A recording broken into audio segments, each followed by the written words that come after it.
Now we will see law of conservation of momentum and its proof.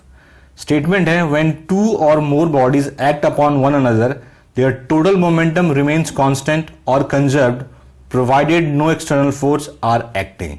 कह रहा है कि दो या उससे ज्यादा बॉडी अगर इंटरेक्ट करती है उसका टोटल मोमेंटम जो होगा वो हमेशा कांस्टेंट रहेगा अगर उस सिस्टम पे कोई एक्सटर्नल फोर्स अप्लाई नहीं होता है.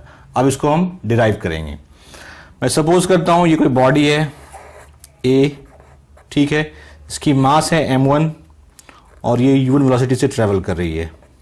ठीक, सपोज ये बॉडी है B, इसकी मास है m2 और ये u2 वेलोसिटी से ट्रेवल कर रही है. यहां पे u1 जो है वो u2 से ज्यादा है. ठीक है, जब ज्यादा है u1, अगर ये वेलोसिटी ज्यादा है इससे तो किसी न किसी पॉइंट टाइम में जाके टकराएगी इससे. ठीक है, तो ये A है, ये B है, यहां पे कोलिजन हो गया. कोलिजन के बाद क्या होगा, उनकी वेलोसिटी चेंज हो जाएगी. तो कोलिजन के बाद मैं मान लेता हूं कि A जो बॉडी है उसकी वेलोसिटी हो गई v1 और B जो है उसकी वेलोसिटी हो गई v2. ठीक है, मैं यहां लिख दे रहा हूं, ये था बिफोर कोलिजन,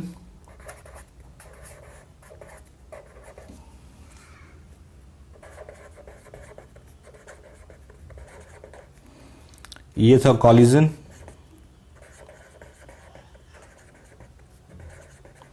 और ये है after collision.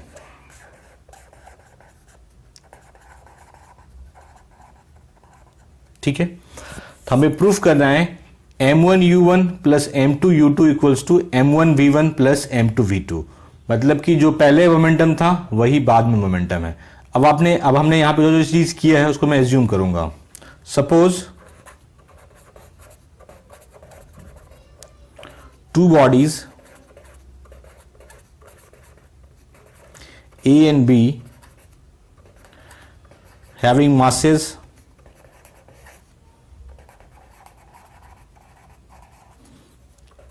m1 and m2 moving with velocity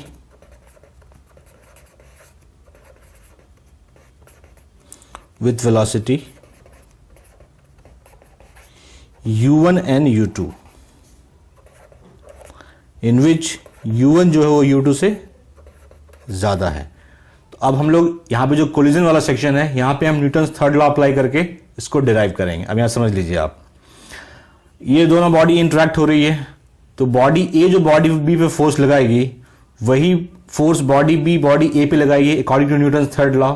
अगर मैं मान लेता हूं कि A जो है B पे FAB फोर्स लगा रहा है, FAB, तो B फोर्स इस पे कितना लगाएगा force, FBA.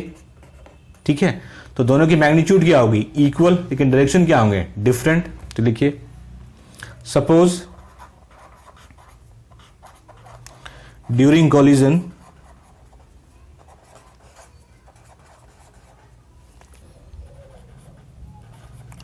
Body A applying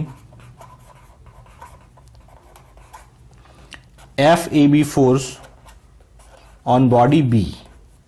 A जो है इस पे जो फोर्स लगा रही है वो FAB है and body B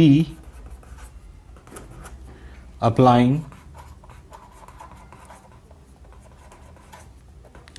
FBA force on body A.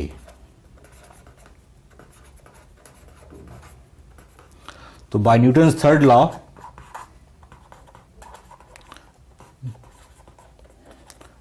क्या आता कि force will be equal and in opposite direction. तो FAB जो होगा वो इक्वल हो जाएगा माइनस FBA के. क्यों, ये नेगेटिव साइन यहां पे क्या शो कर रहा है, डायरेक्शन अपोजिट है, एक लगा रहा है इस तरफ और एक लग रहा है इस तरफ. तो FAB इक्वल्स टू FBA. ठीक है, सेकेंड लॉ ऑफ मोशन हमने पढ़ा, F इक्वल्स टू क्या होता है, MA, और A इक्वल्स टू क्या होता है, V minus U upon T. तो हम इसका यूज करेंगे यहां पे. ठीक है, लिख लेते हैं इसके कोर्स में, FAB के कोर्स में. FAB क्या होगा,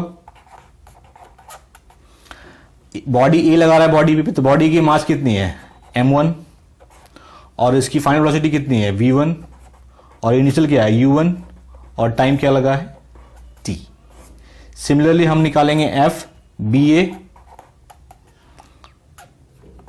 मास क्या है b की m2 minus m2, final velocity है v2 minus u2 upon time t। तो दोनों ही इक्वल है तो इक्वेट कर दीजिए, m1 v1 minus u1 upon t equals to m2 v2 minus u2 upon t।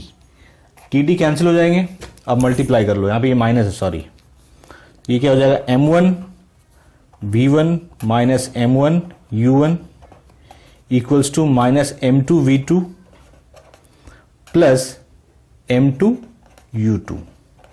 ठीक है, हम क्या करते हैं, इसको इस तरफ ले आते हैं, उसको उधर भेज देते हैं हम।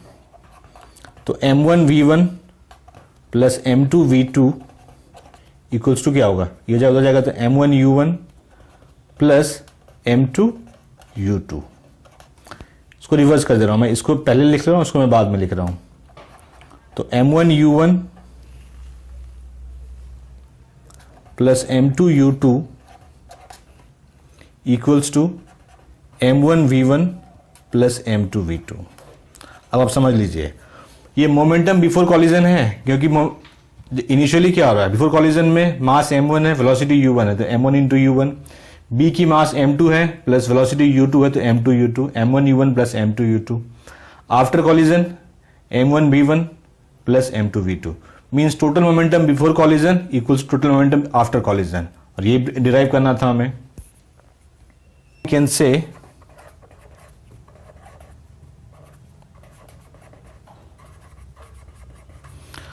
total momentum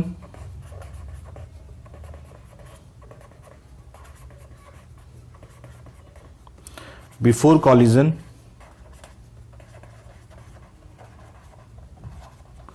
equals to total momentum after collision।